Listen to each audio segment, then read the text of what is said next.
Hey listener, what are you doing on the evening of the 21st of March? Well, if you're in the London area, I assume you'll be at Bunga Live. Alpha Bunga Bunga is hosting its first live event. It's called Europe After Brexit, Internationalism or Transnationalism. We are going to be debating the future of Europe, and we're going to be doing something which is too rarely done, which is taking a European-wide perspective on what internationalism should be in the 21st century. Should it be mediated through transnational institutions, or must we revert to the nation state as the prime site for organization? That consequently imposes very serious questions on what left strategy should be today. We've got past guests flying in to debate this live. We've got Catarina Panissi coming over from Portugal. We've got David Adler flying over from Athens. And we're going to have Lee Jones in place there too. It's a live debate, but if you're not able to be present there, we are going to be live streaming it. Please send us your questions. We're going to read out your questions in the live question and answer section. If you want to tweet us questions in advance, feel free to do that. Please use the hashtag BungaLive. We want this event to be a real engagement with our listeners and to actually have a proper debate. So whether you're there in person, it'll be great to meet you. Or if you're joining us virtually, that'll be great too. You've got 3 days left to reserve your tickets. The tickets are free, but you need to reserve them via Eventbrite. It's bungacast.eventbrite.com.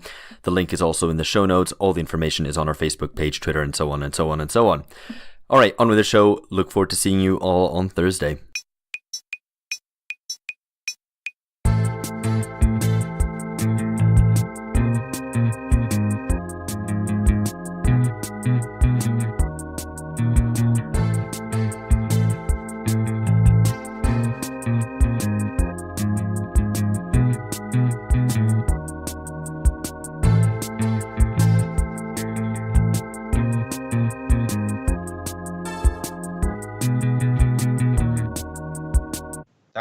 That was not a real kind of bit. That was.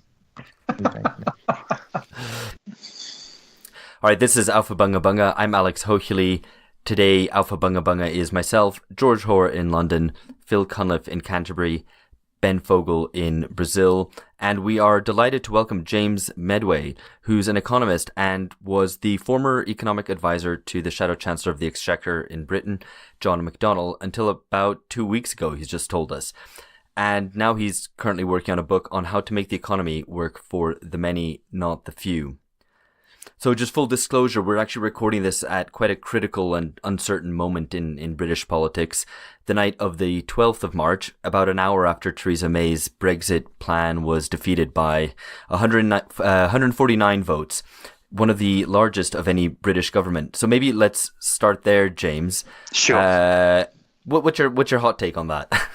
Oh, God. I mean, the problem you've got is this is going to be transmitted or broadcast or at least put online in what, like a week, 2 weeks? Sooner than that, a matter of days.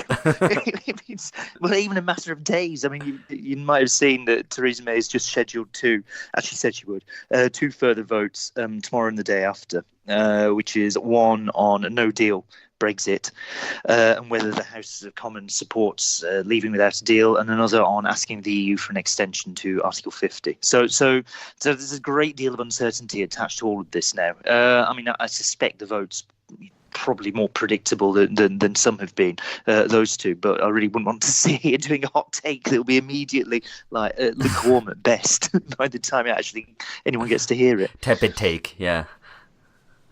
Tepid take, yeah, kind of tepid and possibly wrong take. That's the thing I'm trying to avoid.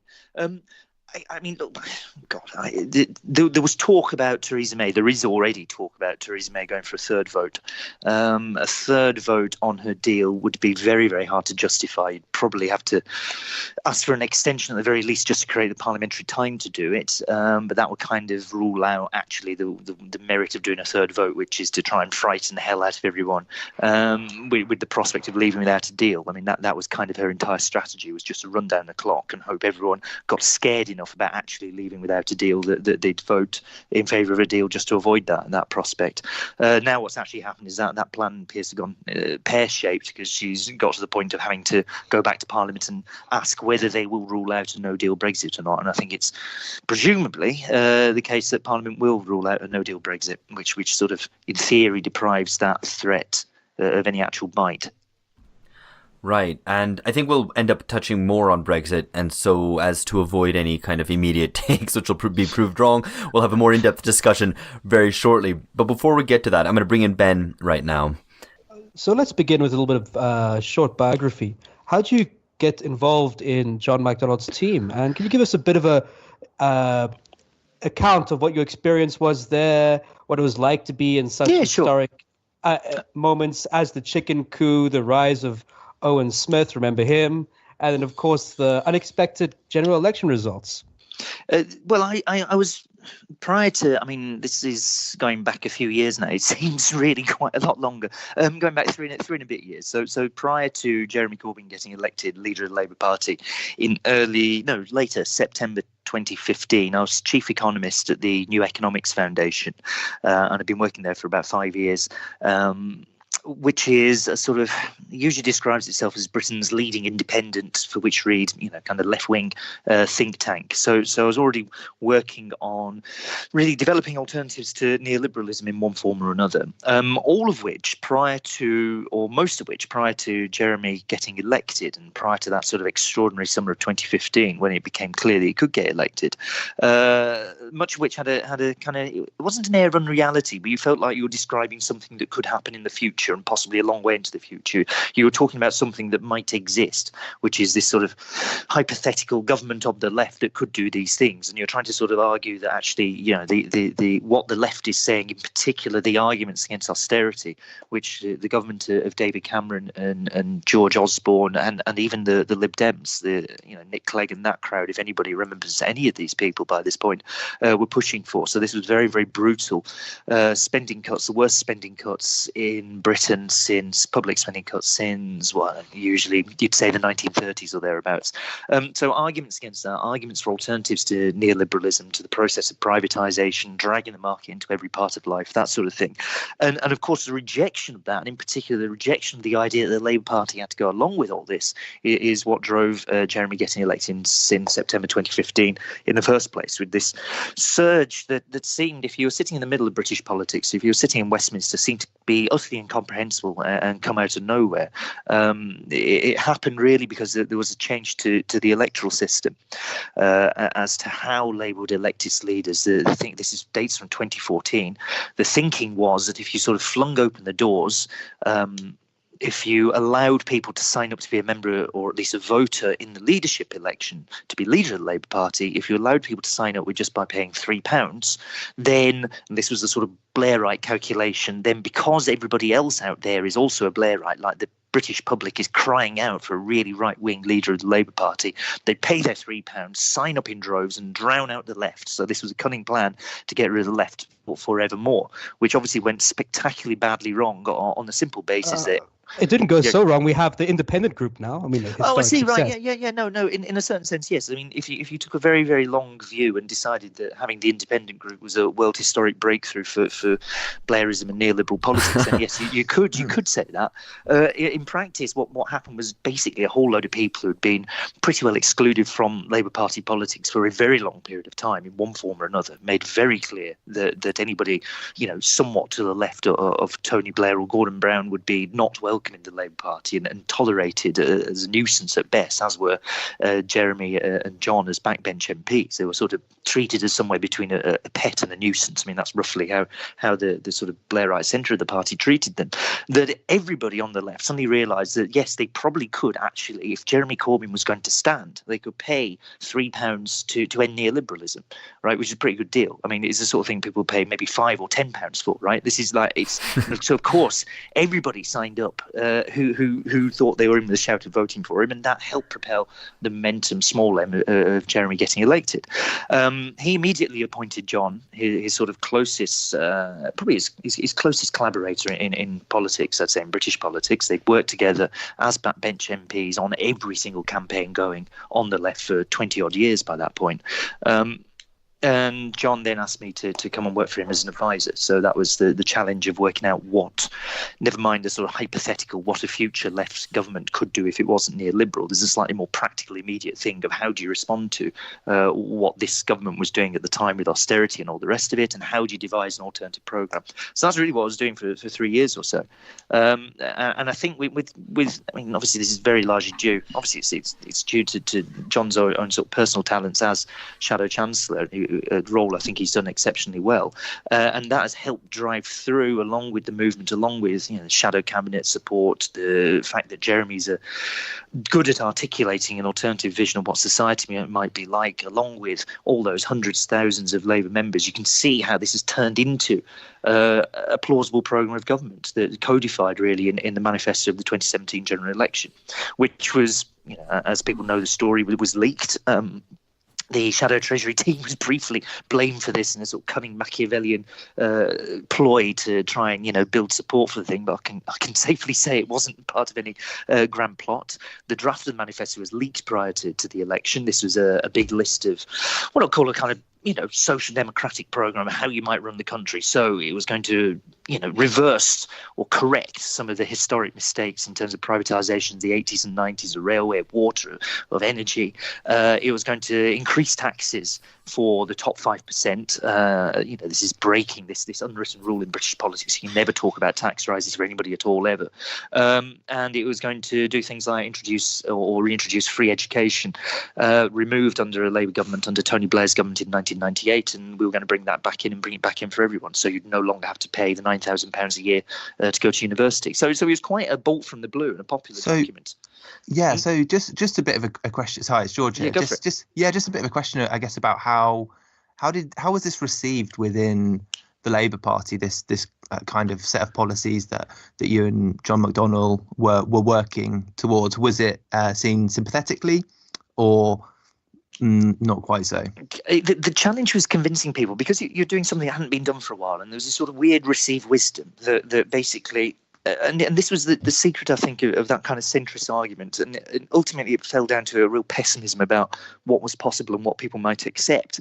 And the received wisdom was something like, it is not possible for any party to talk about increasing taxes for anyone, because everyone will just assume that's a terrible, awful thing and not vote for you. It is not possible to talk about renationalising things, because this is just not popular. It's not possible to talk about getting rid of tuition fees, because actually no one wants to do that and everyone's very happy paying their £9,000. And it's not possible to present a fundamentally different vision of society, which is what lurks underneath this. Society where we're not just assuming at best you can tinker around the edges, but actually you can do something quite fundamental to make the economy work in the interests of the great majority of people. That it's not possible to do any of this. This was the received wisdom. This is a sort of negative argument for something like the third way, for Blairism, for that kind of very, very compromised version of social democracy that compromised with neoliberalism in a fairly profound way. And it was a negative version of it. So there was quite a sort of tense argument, you might say, or at least a slightly you had to be quite careful about presenting, which was to try and convince people this might work. James, could you be specific? I mean, is there some particular policies which were seen as especially outrageous, especially beyond the pale by the predominant consensus? I mean, look, if you look at the way, if you take, let's take the sort of the best sort of codification of this you have at this point in time was the 2017 manifesto, right? If you look at the way that was treated by great swathes of the media, which the Tory side could barely contain their glee that this document had appeared and said all these outrageous, unsayable things. And there was much sort of chortling and chuckling, and this was it. This was all over for Labour. This was an utter disaster. I mean, this is basically how the Telegraph presented it, in page after page, a scandalous announcement. Oh God, awful. This is it for Labour. It's all done for. And then fairly quickly, within basically a day, it became apparent that actually most of this stuff was really popular. Now, there's something quite weird in this. Like, for years, for decades, consistently, if you dig out opinion polls, if you go and look at something really rigorous and big like the British Social Attitudes Survey, you will find a good third at least of the population will always say they want more redistribution via the tax systems. They want higher taxes on wealthy people. Will always say they want renationalisation of water, posts, railways, all this sort of thing. You will always find a third of the population say that. And actually in some things, like bringing utilities, like water or railways or whatever, back into public ownership, you get huge majorities, like 60, 70% support, and you get majorities even amongst Conservative voters. And somehow, like the supposed that kind of centrist thing of like, we know how to win elections, we say the stuff that's popular, everybody out there is right wing. Somehow this was just ignored or glossed over. It took the eruption of the manifesto to sort of drum home the message, actually this stuff is popular. So I mean, some of the nationalisation ideas, I think, as you just said, do have really broad support even amongst Tories, because it seems quite a rational economic plan that certain services should be state run. But there's some other elements which are a little bit more radical in terms of, for example, worker ownership of companies, or, the degree of cooperatives and so on, which I think we want to come on to discuss in a little bit more detail shortly. But I wanted to pass over to Ben. So specifically, I'm going to change tack a little bit and ask you quite a big question. Sure. And this is coming into you as somebody who's also working on this book, What Does Economics for the Many Mean? So what distinguishes a sort of socialist economic policy from purely sort of more redistributive one, particularly when you have elements of the Labour's economic plans, such as a common ownership fund? And I think this sort of quote from John Mcdonald sums it up quite well. Our objectives are socialist. That means an irreversible shift in the balance of power and wealth in favor of working people. But what does this mean in practical terms? And what was it like working and thinking through this? Okay, well, I'll take a small part of that, if you like, and a specific part of it, which is something you mentioned about the distinction on redistribution, which, by the way, I don't think is the most important or the most significant part of what a socialist economic policy looks like. But I think it's worth flagging it, because I think you can start to see some of the arguments being quite sharp around this. That, for example, you would find under the previous Labour government, it was actually quite redistributive. So you did have the tax system being used to take money from some people and give to other people. And often you find people who are going to defend the record of that government say, well, actually, it did an awful lot of redistribution. This is what it did. The difficulty you've got, and the difficulty of that kind of centre-left view of how you might sort of tweak the world a little bit to get rid of some of the rough edges of capitalism, is that you end up taking from people who are not particularly well off. I mean, they're better off than most. So you're talking into the 40s, 50s, 60s. That's into the distribution, and giving to other people. And then further down the income distribution, but often giving the way that's means tested, that's going to have some sort of you need to qualify for this thing to receive it. You need to demonstrate that you're poor enough to get that. You need to demonstrate that you have some absolute desperate need before you get this handout. Brown kind of nuances that a bit with things like tax credits. That was quite a deliberate thing. But nonetheless, there's a degree to which what you receive from the state is going to be varying sharply according to how much money you're already receiving, that kind of thing. In other words, you lose this universalist principle. You lose the idea that everybody's going to get something, right? So take the NHS. National Health Service is a very big universal provision. Everybody gets access to healthcare. And it's wildly popular basically because of that, because everybody can see they have a stake in it. What New Labour did was to sort of lose that principle, particularly around the welfare state. I mean, it had already been significantly undermined, but to lose that principle and to start to say, well, actually, our redistribution is going to be from people who are quite well off, but not really the super rich. You're not talking the super rich here. And then we're going to give to other people on the basis of lots of means testing. So it's quite a different approach. You lose universalism, and instead of going for what I think became the real problem from the 80s, 90s into the 2000s onwards, which is not even the 1%, it's like the 0.1%. It's the super rich. It is the people on absolutely phenomenal amounts of money that is where the concentration of wealth is in our society. Instead of thinking that you're going to tax them, I mean, what was Peter Mandelson's phrase? He's intensely relaxed about people becoming filthy rich, right? You're not going to go for them. You're going to go for people a bit further down who aren't actually really the problem. The problem here isn't people on 50, 60,000 a year. It isn't. Right, the problem is on 5, 6, 7, 10, 1,500 million a year. That's what you need to start thinking about. So that, I think, is two parts of the distinction. One is strongly the manifesto of 2017. I think strongly I don't like the term particularly Corbynomics. I think it ties too much with the sort of, the idea of the person, and this is how it often gets presented. It's all about Jeremy. It's not. It's about a whole mass movement of people out here. But that's really what this kind of socialist economics is about. Firstly, it's the principle of universalism. So something like make education free for everyone. Right, that is a point of principle, and to make sure it's fair, you tax the rich, and that way everybody gets something. But if you're well off, you can help contribute towards the cost of that. That's what we do with the NHS. You can do it with education as well. Do you see what I mean? to jump in just Go here, for James, because one thing that struck me about also the kind of redistribution of the Blair era was also the way in which it was. So not only the kind of the who was targeted and the means testing component, but also that it was misdirected. Because it seems to me one part of that era was also, so there was lots of, so instead of investing in improving productivity to improve wages, instead they invested in Sure Start. So in all sorts of kind of intrusive mechanisms of trying to kind of control and regulate away poverty rather than just improving the condition of workers. Or I mean, speaking from my own experience as an academic, universities increasingly came to be, their role increasingly seems to be defined by addressing inequality. So, entirely ridiculous and extraneous imposition on universities. And I wondered how much that fit with what you're saying as well. Yeah, exactly. No, I think you've hit on the next and the more important part, which is not so much the changes on tax and benefits. Although to just sort of wrap up that point, I think one of the most important things we did in the 2017 election was to make the big, bold statement that nobody earning less than £80,000 a year would see an increase in income tax, basic rate of VAT, or national insurance contribution. So those are the sort of three main taxes that most people pay, and that meant that the poorest 95% of people would see no increase in their tax, and our spending program would be paid for by the top 5%. Because what that gave you was the license to be able to say to people, if you get asked how are you going to pay for all this, free tuition increases in social care spending, all that sort of stuff. You're going to pay for it by taxing the top 5% and going after the big corporations. And it gave you the license to say that. And it's a really good answer to give, on the proverbial doorstep and when challenged by journalists, because it's very, very clear to people. Top 5% clearly have some money.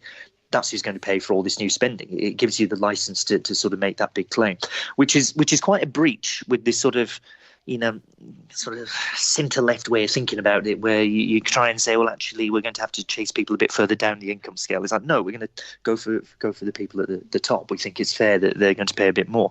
That's one part of it. The bit to deal with your question, I think, is absolutely right. To a large extent, no, not to a large extent. I'll rephrase that.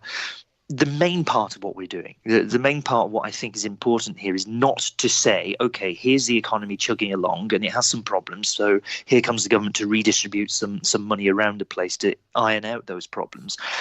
We want an economy that doesn't produce those issues in the first place. You want an economy that isn't massively skewed towards London and some bits of London at the expense of the rest of the country, to which you then sort of redistribute a little bit to try and even that out, right? You don't want an economy that works like that. You don't want an economy that's just producing vast amounts of CO2 that's damaging the environment in lots and lots of different ways. Like tax alone isn't going to solve that. You have to get into the guts of the thing and change it. You have to change the institutions, all right? And this is the point, I think, about structural reforms, that particularly the document we put out 2 days before the election, the Alternative Models of Ownership report, goes into some of the detail about how you make companies work differently, how you have different models of ownership of productive assets in society, including things like worker ownership, community ownership of energy production, this sort of thing. That once you start to do that, you fundamentally change how the economy operates. You don't need all the redistribution to try and sort of patch up whatever happens on the other side. You could even say that redistribution is a measure of failure, not success. That you don't want an economy where you have to redistribute significantly out of what the economy is doing to patch it up. You want the thing to work for people in the first place. So that's the key to saying that we want to, for example, change how the Treasury makes investment decisions. I mean, it's a bit technical, but the Treasury makes its investment decisions on the basis largely of something called the Green Book. It's a big list of rules. New Labour in office rewrote it. It's skewed towards decisions that will benefit their version of what business is and their version of what economic growth is. Now, that needs to be rewritten. I just want to ask you a bit on this question. I think fundamentally when you speak about how to change the balance of the economy in terms of who it favors, one of the interesting things I found from Labour's economic policy book is its commitment to a sort of fiscal credibility rule, which goes against one tendency which has become increasingly popular on the left, which is associated with modern monetary theory, which has been quite a polemical debate. And we'll come back to this later in the podcast, not this one, but as a future guests. But I think this is important.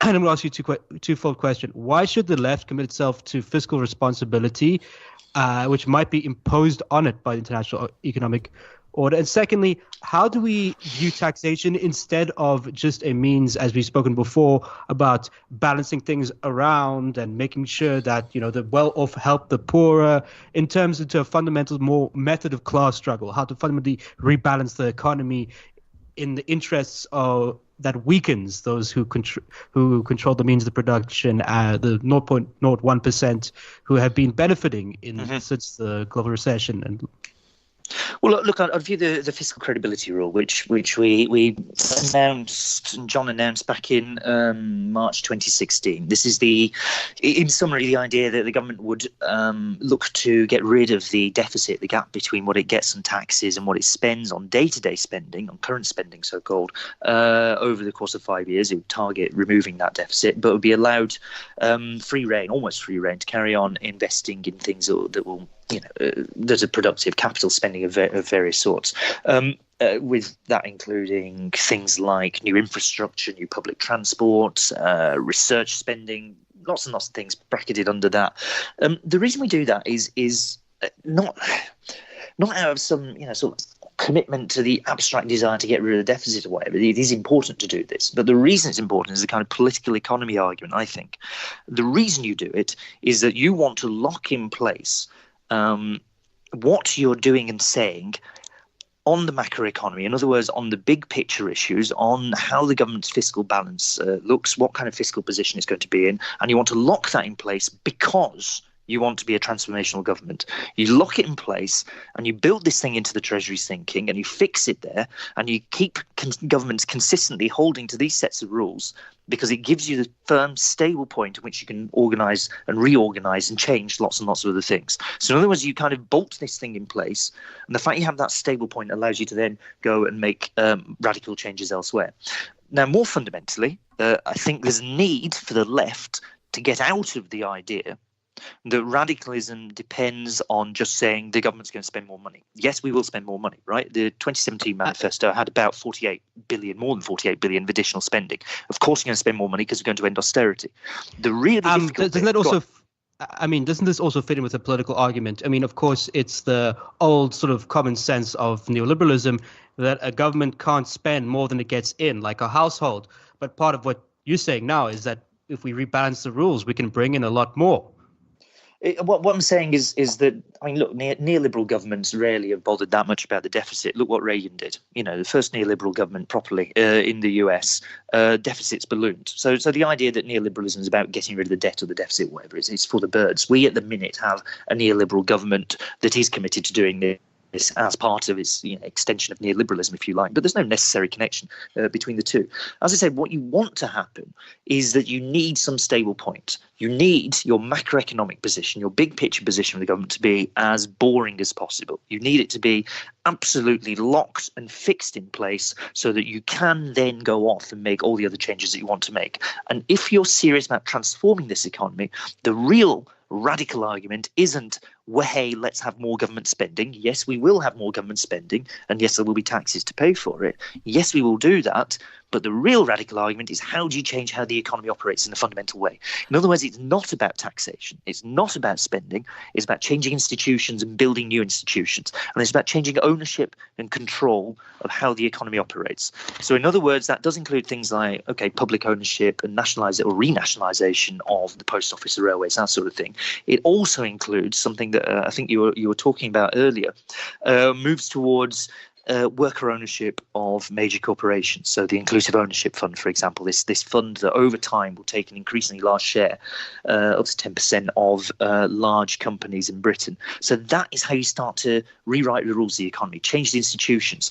So in other words, you make good on what you quoted from John earlier, which is not just that you have a government that spends a bit more because it's taxing a bit more so that public services work better. You will do that. But you're going to get to the point where all of these things are locked in place, so the shift becomes permanent. And that becomes permanent because you've changed institutions and you have the public support to change those institutions, so that you have things like a national education service, which is free education from cradle to the grave, that is as popular as the National Health Service, which does the same thing, for instance. So, on the economy specifically, yeah, within the constraints of a capitalist economy, it still remains the case that Well, or rather, it prompts the question, what is the engine of the UK economy? We know what it is currently, and we've been critical of what that is. If we want to rebalance away from finance, and not just in the sense of banks, but the reliance on financialization across the economy towards other sectors, what does that look like for you? I mean, currently, pharma and biotech are kind of major industries in the UK, import and exports. Do you see that continuing? Where do you see investment being directed, especially in a more state-led model? The first one on financialization, in other words, this sort of domination of the financial system over other parts of the economy. That's roughly what we got to. It's quite. I think we have to be quite careful with that, which is that there is this sort of old left view that finance and industry are completely opposed to each other, that and you can sort of drift into saying finance bad, industry good, making real things good, finance terrible. It's a bit sort of crude. In practice, you'll find that most large corporations are up to their necks in various kinds of financialized activity in any case, that they will have separate financing wings that do all this kind of trading in options and derivatives of various kinds, big foreign exchange trades, that sort of stuff. That's big manufacturing concerns will do all of this. So financialization creeps in everywhere. But if you want to have an economy that's less dependent on this mechanism specifically of debt-led growth, such as it is, this is kind of what we've seen reappearing since the crash. I mean, up to the crash, it was spectacular. You had households taking on huge amounts of debt. This is what fuels economic growth all the way up to 2008. There's a period after 2008 where households somewhat repay their debt, and now you have this strange thing over the last year or so where households are taking on more debt, but in a very sort of unstable form. So if you want to get completely away from that, you need households to have more money. What's happened since 2010 in particular is that average real wages have fallen. So the first thing you want to do is drive up, for most people, their real standard of living, which means more money in their pockets, because that means they're going to take out less debt, right? So that's your number one thing to do. And the parts of doing that is you improve bargaining powers for workers. You make it easier to join a trade union. You make, you bring back collective bargaining, sectoral bargaining in various forms. You increase the minimum wage. This is all part of getting away from that financialized view of the economy. The second part of it, or not financialized view, I mean, you get away from an actually financialized economy. The second part of it is you need to invest in different sectors of the economy. Most obviously, Jeremy and John and Rebecca Long-Bailey talked about this. Most obviously, there is an urgent, pressing need to decarbonise our economy and reduce its environmental damage in lots of other ways, but to decarbonise. And that is at the centre of the £250 billion investment programme that Labour has talked about.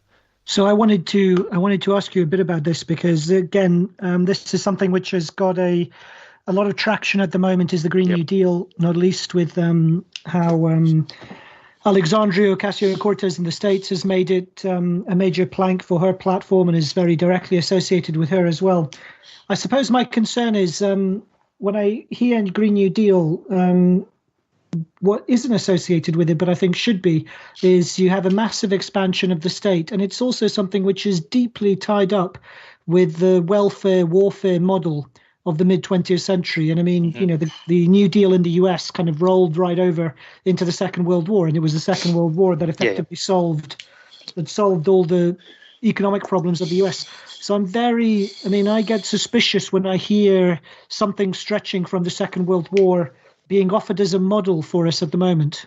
I share your kind of the issues you raised there. I kind of share them, and I would say firstly that look, what AOC has done in the States has been absolutely fantastic in forcing this issue through, and it's also had the impact in Britain that mostly everything is about Brexit. So for her to manage to cut through that with talk of a Green New Deal, even here, is a tribute to her and her team, I think, especially, and to raise the idea that climate change is big and serious, so we need something big and serious to deal with it, I think is absolutely fantastic. Now, in a British sense, I'm not, we can talk about a Green New Deal. I think there are more obviously bits from Britain's history that might be better to talk about. I'm not sure if New Deal means that much to that many people in this country. It's quite a US specific thing.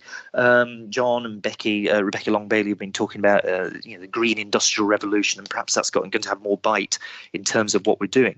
But also I think there's something to this, which is that if we think of the New Deal as only about government spends more money, it's state directed, that's going to be enough. I think there's something, if you're talking about changing the economy so it's not damaging the environment as much as it is, and dealing with the effects of climate change, frankly. Like there's elements of adaptation that are going to now have to start creeping in.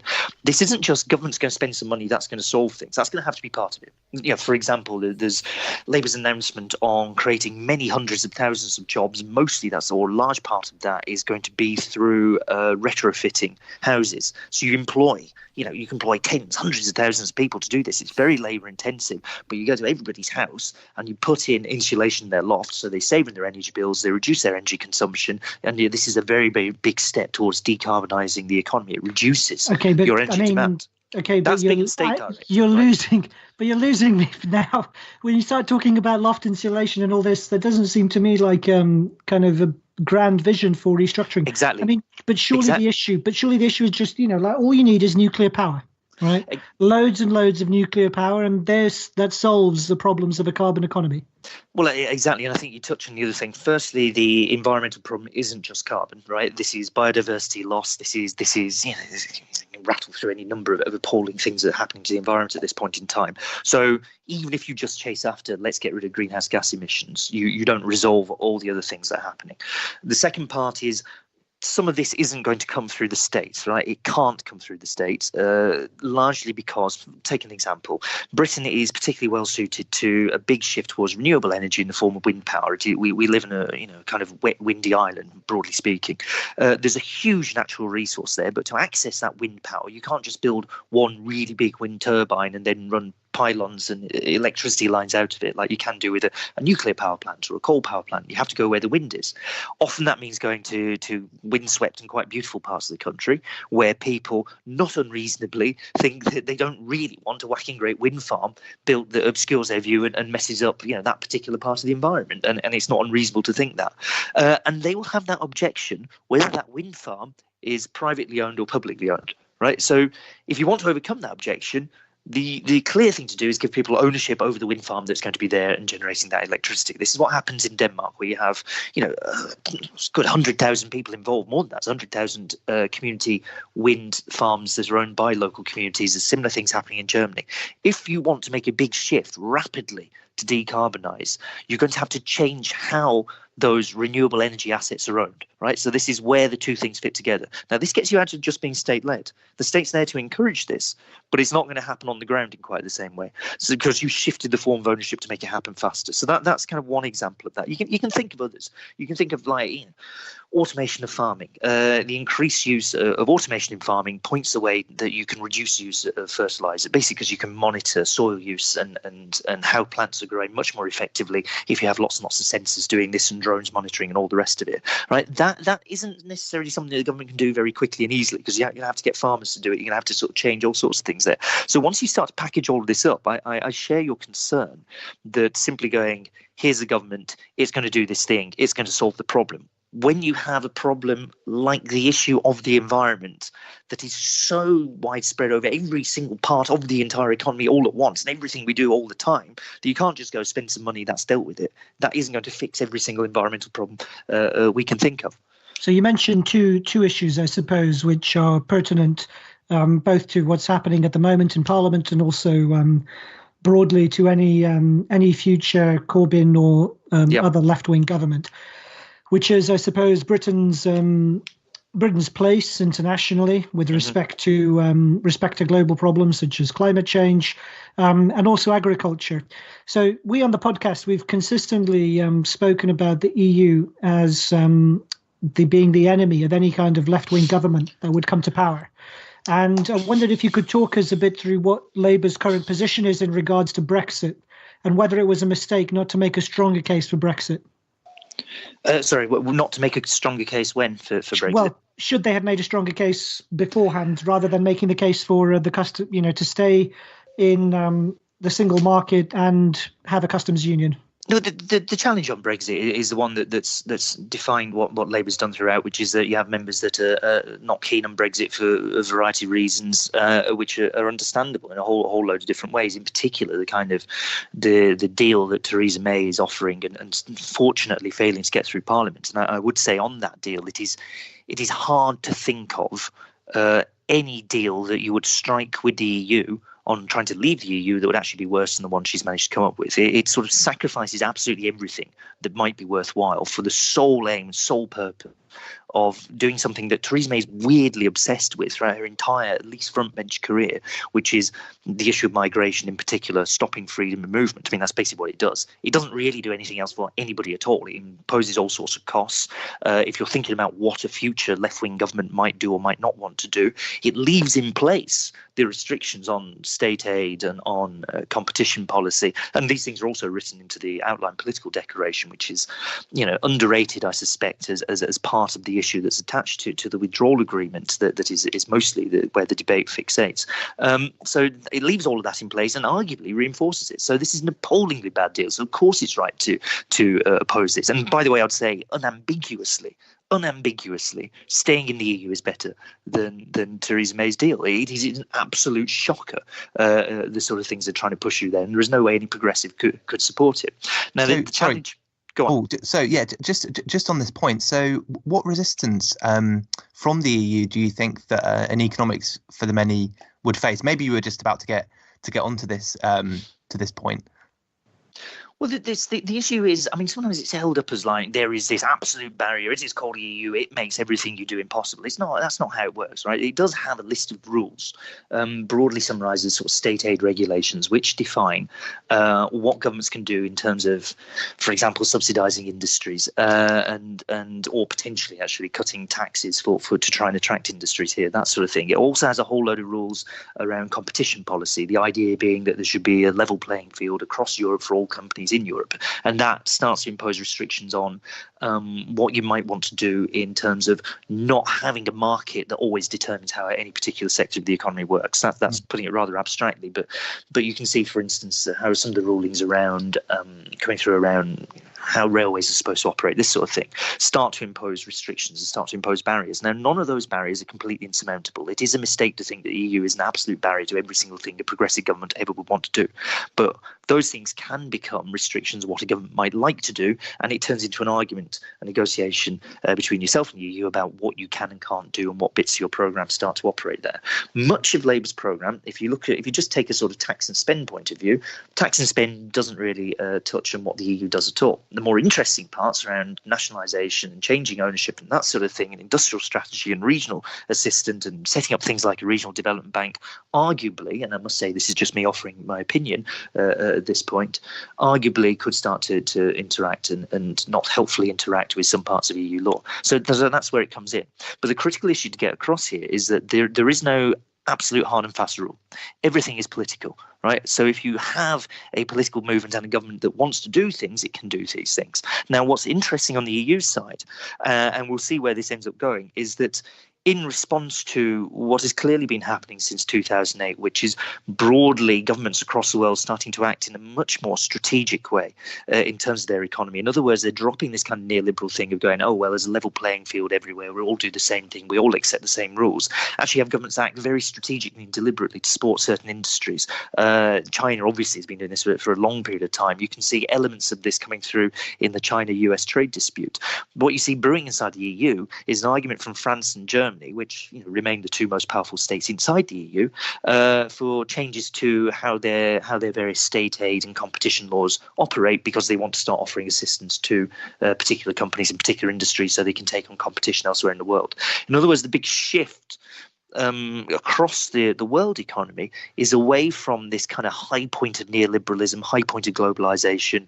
We all accept the level playing field argument. We're all going to be in the World Trade Organization. All barriers are going to be removed. It's capitalism, free market capitalism everywhere, no regulations, all that sort of stuff.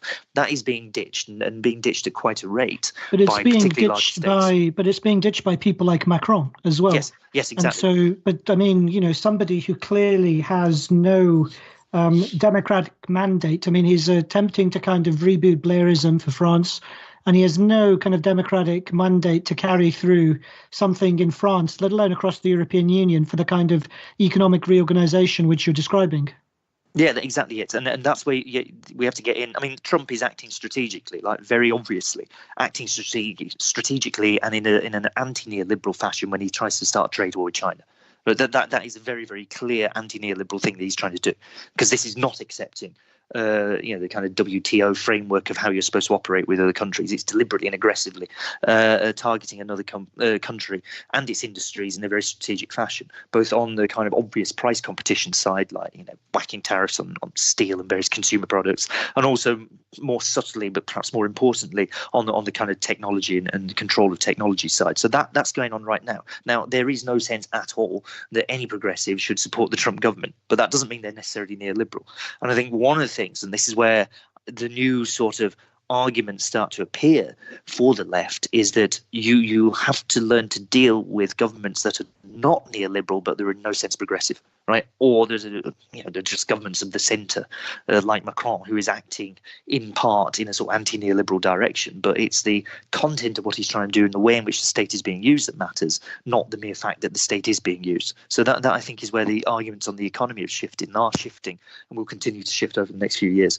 So if the behaviour of governments and perhaps the EU is to a certain extent unpredictable or informed by politics, there seems to be another potential barrier to progressive or socially transformative economic project, and this is the reaction of capital. So what do you think might be the reaction of British capital to the election of a Corbyn government, and how do you think the left could or should plan for this, perhaps particularly in the context of a weakened trade union movement? Well, the issue there, I think, is the first one is the obvious kind of lefty sort of talking point for like what will happen if you have a left-wing government is based on a series of fears around bond vigilantes and there'll be a run of capital and all this sort of thing, and the government borrowing costs will spike so you can't afford to do anything. My own view on that is that this is, for whatever it might have been a threat in the 1990s, and it was often used as a sort of a kind of negative reason for supporting third way, New Labour, New Democrat policies, was just saying, oh, well, the bond markets won't actually allow you to do this stuff because we have this huge global financial system that's going to dominate anything you possibly want to do. What you see taking place now is that, firstly, government borrowing costs are so incredibly low and demand for safe government assets still so very high that it's just not the threat it once was. The prospect of government borrowing costs spiking when, at the minute, the British government borrowing costs are still just about negative in real terms. In other words, they're lower than the rate of inflation. So basically, people are paying you in real terms to borrow. The risk of that spiking just seems to me not what it was. That if you look at what's happened to financial markets since 2008, that what was assumed to be this never-ending process of deeper and deeper integration across all forms of finance, all the way that goes from 1980 to, let's say, to 2008, is that financial markets get bigger and bigger and become bigger and bigger than the real economy, and this becomes more and more a dominant factor in how world economies operate. That's been flung into reverse since then. World financial flows are down hugely on what they were in their 2006-07 peak. So in other words, financial markets are not operating the same way they used to. So that particular set of worries isn't really there. Even if we take that point, though, don't you still, when you still concede that there would be a need for a kind of a serious left-wing government, particularly the one that would produce many jitters, as a Corbyn-led government inevitably would, that would still need the option of capital controls, and that is capital controls that you cannot have in the European Union? No, I don't see that at all. I mean, first of all, you can't have them in the European Union. There is clear provision under even the Lisbon Treaty to have capital controls if you want. Capital controls reform were used at the peak of the 2008 crisis, but I just don't believe they're a useful or necessary part of what a left-wing government should be doing. For the reasons given, your principal problems here is like, what is your government borrowing cost? Do we expect that to spike? No, we don't. The longer-term issue that you face in Britain is never been really the government borrowing problem. I mean, even, you find Kenneth Rogoff, the economist who George Osborne would always point to in the early 2010s as being one of the few economists out there who thought austerity was necessary in Britain, now turns around and says, debt deficit, not really something to worry about, it's chasing after the wrong target. So that I don't view as a problem. The really big issue is frankly our current account deficit and our ability to carry on financing that. But that is in other words, sorry to clarify, basically the trade deficit plus the deficit in flows of money and income from the rest of the world. And that's hugely fundamentally negative and has been for a very long period of time. And that is something that we need to operate on and work on. Now, part of that will be doing things like not being so dependent on importing energy from the rest of the world, which means, in other words, generating it domestically, which means generating it from renewable sources in particular, for example. This is the sort of thing you start to address with an industrial strategy, but that's a long-term transformation. That's why you have to think of, I would say, the next Labour government, not just one that's like, it's here for 5 years, let's do what we can, but it has to think about what are we going to be doing in 10 years, at least, for a time frame to how to transform the economy. And that is the time frame you need to operate on. And if you bolt in place the kind of macroeconomic framework represented by the fiscal credibility rule, and you're very, very clear and upfront about what you want to do, it minimises the scope for panic and all the rest of the other sort of terrible things that people talk about. That's the first part. The second part is, I think, even more critical for anyone on the ground, is that all of this has to happen now, well before we get anywhere near forming a government. That's why things like the Preston model are so important, because it gives you an example to point at, and it says you can start to make changes now, you can start to change ownership now. That's why the critical bit, I think, for anybody who supports having a transformational government in Britain is not that we just wait until Jeremy Corbyn turns up and pulls the magic lever of government all the way to the left. I mean, that lever doesn't exist. That we have to put in place things on the ground right now that already start to make those changes, because that's going to be a critical part of winning support for those changes, and also making sure that we have a government that can actually put in place the transformational measures we want. In other words, you're already doing some of the work well before you get into government. I think this is what John means by when he talks about in and against the state. In other words, yes, you want to form a government, but also you have to be doing things outside of that. So we need worker ownership now. We need local councils thinking like Preston, like innovatively about how you can make some of these things happen on the ground right now, well before we get anywhere near any kind of Jeremy Corbyn-led Labour government. And yet it's notable that there's very little public debate, political debate on precisely these terms, and Labour has a challenge on its hands to do this. I'm going to pass over to Ben, who had a specific question on the way that this debate is carried out. So one of the things we've seen over the last few years, really, and you've been in the Labour Party and at the core of the policy team throughout some of this period, is how the attacks on Corbyn have worked. And it's very clear by now that the centre, or the centre-right or centre of the Labour Party, have no credible policy ideas whatsoever. They seem to be flirting with everything from reviving national service to weird ways of starting wars with people. So what they've done, I think, is try to throw as much mud as they can against Jeremy Corbyn and his allies until something sticks. And it seems that anti-Semitism is the thing that is finally stuck. How has the sort of weaponization of identity politics, which has been kind of used the language associated with the left, but being promoted by the right, affected the ability to have a debate about policy within the Labour Party and beyond it? That is an enormously big question. I would just say, I think, frankly, there needs to be an absolutely zero tolerance approach to anti-Semitism and any other racism, but anti-Semitism in particular in the Labour Party or any other institution. This is not something that any reasonable progressive organisation, one with even a hint of it, should ever consider it as tolerable within its ranks. And I'm glad to see that it's being dealt with by Jenny Formby and her team. That's the first bit. The second bit is that I think there's a deeper argument on the left, and this is one where we have to look to ourselves, which is, for a long period of time, we've not had to think about economic issues. We've not had to think about what it might mean to be in government, because we've been a very, very long way from it. I think there's a challenge here of political education, of winning ideas that are not sort of, there's all sorts of swirl of things out there on the internet. It's incredibly easy to pick things up from all over the place and many, many different sources.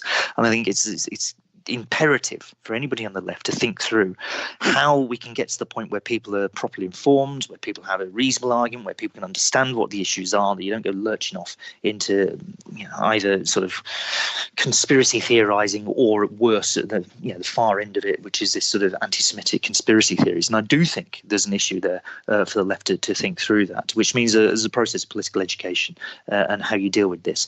Now, that moving off the specific issue of absolutely stamping out even the glimmer of anti-Semitism, and also people just not recognising it, which I think is part of the issue.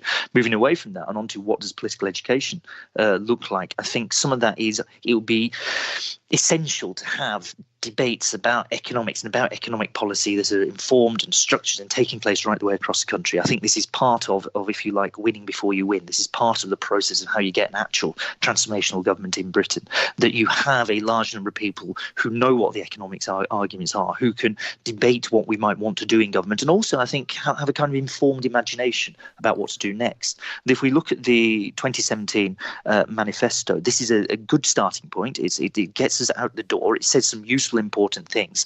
But, if the next election is 2022, and it might not be, but if the government doesn't fall before then, it will be. We can't just run the same manifesto again. And there will be different issues by then. I mean, climate change, I think, will be a doorstep issue by 2022. The issue of what to do about the digital economy, broadly defined, I think will be there. Now, we need to think through how we address those challenges. What is the new language? What are the new policies? What are the next steps for a government that says it's going to be transformational? Because it has to be. It has to deal with inequality. It has to deal with climate change. It has to deal, I think, with the emerging issues on the digital economy.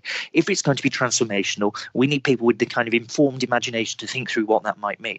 And to get there is a process of political education, in particular on how the economy works and what economics does, and how the arguments we have now can start to build out into a policy debate. I think this is very exciting. I think it's potentially very exciting to say that we can have an actually informed argument about economics, about policy, that will lead to conclusions that might meaningfully make something happen when we're in government. But that needs to happen on a very, very large scale. It means every Labour Party member and far beyond the ranks of the Labour Party starts to get involved with it. Absolutely, and I think it is very apposite for you to highlight the fact that this process of economic education, and indeed a broader form of political economic or political education, takes place at a period which suddenly sees the return of politics, which is what we're all about. So I'm very glad that you highlighted that, and we're very happy to have you on to discuss these issues.